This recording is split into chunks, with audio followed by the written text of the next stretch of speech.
Sailing ships weren't really just a guided missile moving a steady clip based entirely on the wind and how much sail sheet was up. They were actually a little more complicated than that, and you had a little more finesse in the way you manage a ship. So I have a quick little house rule that I'm kind of playing around with, and I thought I'd bring it up here. It's called backing sails. Stick around, share, like, and subscribe during the intro, and we'll be right back.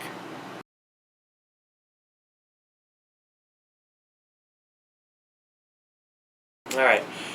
Sailing vessels, we don't have an appreciation for how they work as well, because very few of us have actually experienced sailing a full rigged ship, and it's actually, if you read about how it was done, you actually talk to the ones who do it, with the different full-size ships that are still afloat, the replicas or the real things like the Constitution. You learn that there's actually techniques to adjust the speed of the ship even when it's at a certain sail level. So we're used to thinking in terms of light and battle sail, full sail, which is the amount of canvas that's up to capture the wind. And though that is the general approach to how you sail and how you set your speed, you can manipulate your sails in many circumstances to actually slow your ship down. Okay, and this is called backing sails. Not something that's entirely, so we would understand out of experience, but think of it as almost applying the brakes. So you do have a little bit more control over how fast your ship is actually sailing under certain conditions. So I thought this is something I'd like to actually introduce, because it gives me more control over my position on with the ship than I otherwise have in the regular game. Again, coming from a more realistic game background for sailing ships, I kind of wanted that particular ability in Black Seas as well. So let me go ahead and put an illustration up here to show what backing sails does. Essentially, the masts, they're just single poles of pine or wood, or some sort of wood that hold up the yard arms. The yard arms are not fixed in place. They can move quite a bit, and that's how you turn it to engage the wind at the most efficient level. Now, the thing is, if you turn them too far, they start to be almost in line with the wind, and they don't capture the wind. They kind of start to flutter, and so they're not adding to your ship's velocity at all. And that is what the crew does when it's trying to use backing sails. It turns the yard arms far enough where that particular sail, and each yard arm on the mast is operated independently. That particular yard arm stops pushing the ship, and so until it needs it again, then of course they reset it, which doesn't take very long, and now you've got the full force of the wind in the sail, and boom, off you go. So the house rule I came up with was this: all the ships now in a fore and aft rigged ship, you're going to do this a little differently, but again, it's a matter of not capturing the wind in the most efficient manner.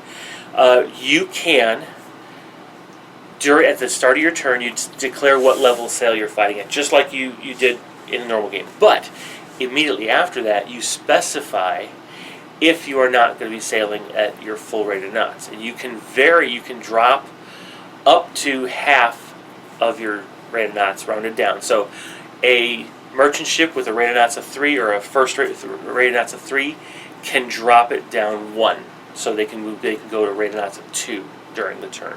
They'll still go full battle or light sail, but they'll only move 2 per step. Same with a second rate, because they're going for 4, half is 2. But a rated knots ship with the 5 would only be able to drop 2.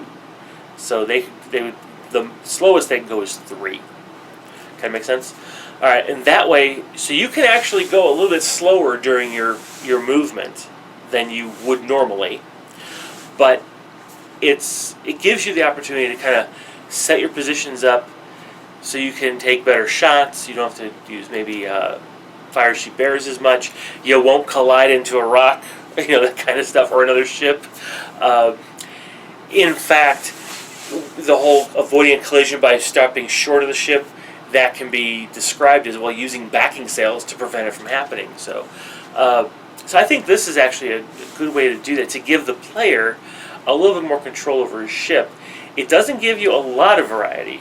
Again, you're only dropping 1 knot on most ships and 2 knots on your medium and small ships, really. Though, some of those ships, like I think it's a sloop that has a 7 rated knots, you can drop that 3 down to 4, so it's pretty good. But again, I just think it makes more sense. It reflects the ability to coordinate your sailing a little better, allows you to avoid collisions more easily without actually having to roll. I think it's more fair to allow the player to determine when it happens than to rely on the only time backing sails comes into play is when you're trying to avoid a collision. All right, so that's the house rule. It's relatively simple, relatively straightforward. Maybe try it out and see what you guys think. But all right, so again, comment below. There is absolutely no, don't bash any ideas here. Okay, this is about sharing ideas and sharing alternatives to the ideas or tweaks to the ideas. Let's be gracious to each other, because we're all trying to make this and keep this game a lot of fun. And I particularly love narrative games, and Black Seas lends itself well to narrative games. Look at Smuggler's Run campaign, and the things you could do by adding some of these house rules, like backing sails, I think can really enhance the game. So let's have a pleasant conversation, a constructive one, below in the comments. So thanks a lot for sticking around. See you guys in the next video. Bye bye.